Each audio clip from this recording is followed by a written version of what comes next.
আমরা চলে আসছি সেই মেঘালয় পাহাড়ের নিচে, যেখান থেকে সরাসরি ঝর্ণার পানি নামে। আর সবচেয়ে ভালো লাগতেছে এই যে পানির শব্দগুলা, অনেক সুন্দর এবং অনেক ভালো লাগতেছে। মনটা যেমন এখানেই আমরা উজাড় হয়ে যাচ্ছে।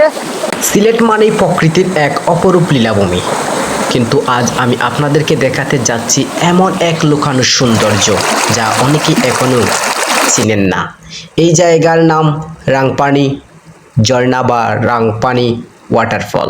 এই জায়গায় আসতে হলে একটু কষ্ট করতেই হবে, কিন্তু বিশ্বাস করেন একবার এলে বারবার আসতে ইচ্ছে করবে।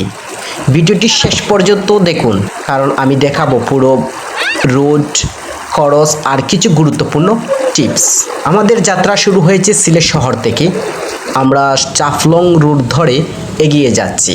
প্রথমে যেতে হবে জৈন্তাপুর উপজেলা এলাকায়, তারপর পার হতে হবে শ্রীপুর টুরিস্ট স্পট। শেষে আমরা পৌঁছে যাব মোকামপুঞ্জি গ্রামে। এখান থেকে শুরু আসল অ্যাডভেঞ্চার। এখান থেকে প্রায় 10 থেকে 20 মিনিট হাঁটতেই হবে। রাস্তা একটু কঠিন, পাথর আর ঢালু পথ, তাই অবশ্যই ভালো জুতা পরে আসবেন আর বৃষ্টির সময় সাবধানে নামবেন।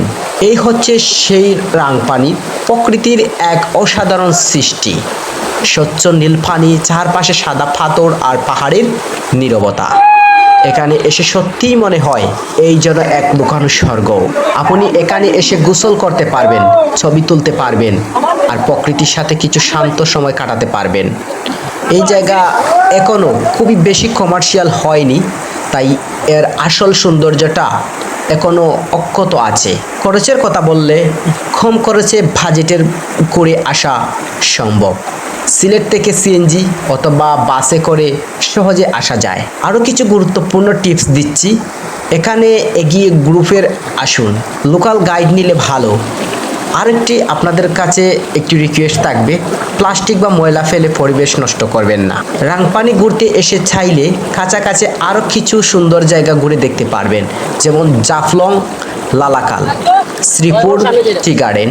আজকের মতো এখানেই শেষ। ভিডিওটি ভালো লাগলে অবশ্যই লাইক, কমেন্ট, শেয়ার করতে ভুলবেন না। আবারও দেখা হবে নতুন কোনো আমার ট্রাভেল ভিডিওতে। ততক্ষণ পর্যন্ত ভালো থাকুন। সবাইকে জানাচ্ছি অনেক অনেক আন্তরিক শুভেচ্ছা সম্পূর্ণ ভিডিওটি দেখার জন্য।